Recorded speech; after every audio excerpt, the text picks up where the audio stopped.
Pose with the fans. Pose with the pose with the pose with the fans. Pose with the pose with the pose with the fans. Pose with the fans.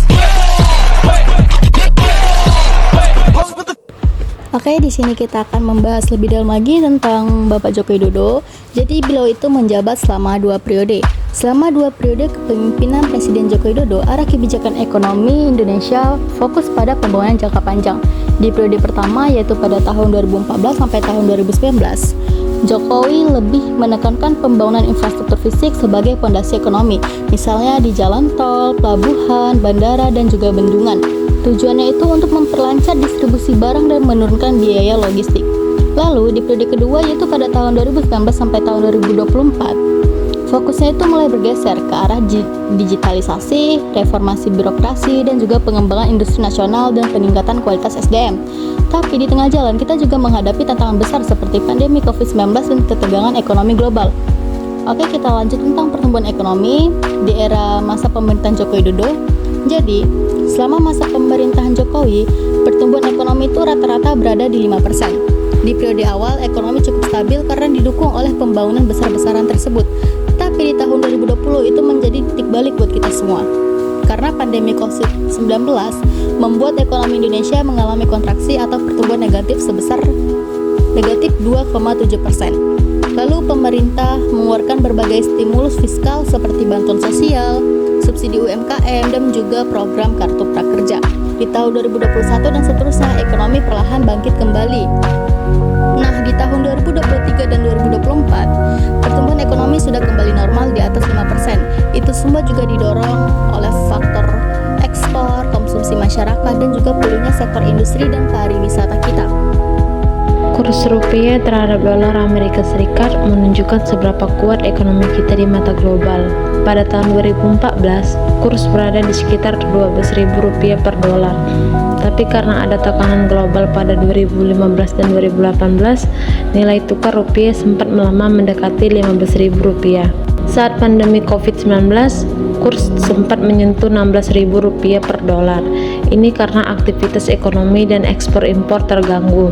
Namun, setelah pandemi mereda, kurs mulai stabil kembali. Dan sejak 2023 hingga sekarang berada di kisaran Rp15.000 sampai Rp15.800. Kurs rupiah memang naik turun, tapi kestabilannya di 2023 sampai 2024 menunjukkan pemulihan ekonomi dan kepercayaan investor yang mulai kembali. Data pengangguran dan kemiskinan menunjukkan seberapa besar dampak ekonomi terhadap masyarakat.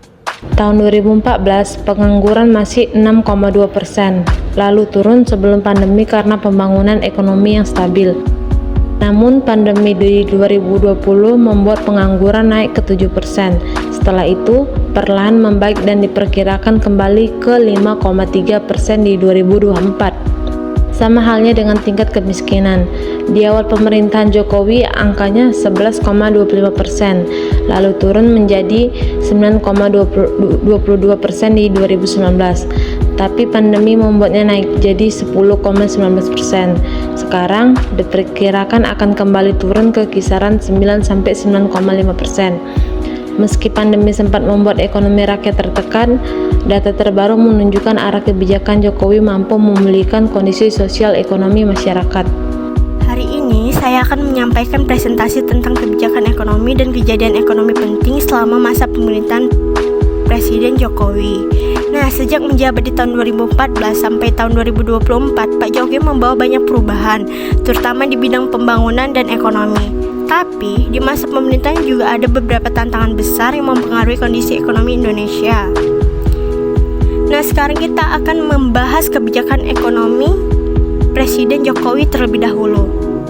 Nah, selama menjabat, Jokowi punya fokus utama pada pembangunan infrastruktur dan reformasi ekonomi. Yang pertama yaitu ada pembangunan infrastruktur besar-besaran, yaitu mulai dari jalan tol, pelabuhan, bandara, sampai bendungan. Yang katanya tujuannya biar daerah-daerah bisa lebih terhubung dan ekonomi bisa tumbuh lebih merata, bukan cuma di Pulau Jawa aja. Yang kedua yaitu ada Omnibus Law Cipta Kerja. Ini adalah aturan baru yang menyederhanakan berbagai perizinan usaha dan investasi. Dengan aturan ini diharapkan orang lebih mudah membuka usaha. Yang ketiga yaitu ada dukungan untuk UMKM dan ekonomi digital. Pemerintah kasih bantuan buat usaha kecil, mulai dari modal, pelatihan, sampai subsidi. Di sisi lain, pemerintah juga mendorong bisnis digital kayak e-commerce dan startup, biar ekonomi kita nggak ketinggalan zaman. Nah, selain kebijakan-kebijakan yang tadi, tentu ada juga kejadian-kejadian ekonomi yang cukup besar dan mempengaruhi, yaitu ada pelemahan nilai tukar rupiah pada tahun 2015 dan 2018. Waktu itu, nilai tukar rupiah terhadap dolar Amerika sempat turun cukup dalam. Penyebab utama karena kondisi ekonomi dunia, terutama kenaikan suku bunga di Amerika Serikat. Akibatnya harga barang impor naik dan inflasi meningkat. Ini jadi tantangan bagi ekonomi Indonesia. Yang kedua yaitu ada pandemi COVID-19 dari tahun 2020 sampai 2021. Ini kejadian yang sangat berat buat ekonomi. Banyak orang kehilangan pekerjaan, usaha tutup, dan ekonomi Indonesia bahkan sempat minus. Tapi pemerintah bergerak cepat lewat program pemulihan ekonomi nasional. Dan ada juga bantuan sosial, subsidi listrik, dan bantuan usaha kecil supaya ekonomi tetap berjalan. Yang ketiga yaitu ada kenaikan harga BBM bersubsidi.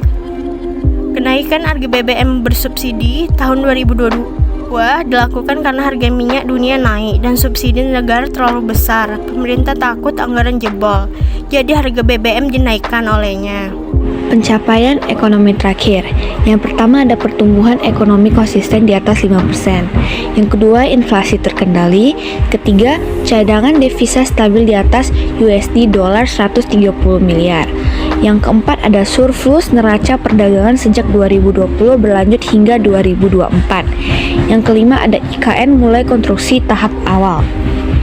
Kesimpulannya adalah Presiden Jokowi berhasil mengejar stabilitas ekonomi meskipun dihantam berbagai krisis global dan menjadi presiden dengan fokus pembangunan jangka panjang, infrastruktur, digitalisasi, dan hilirisasi. Tantangan pemerasan pembangunan utang negara dan ketergantungan pada ekspor komoditas.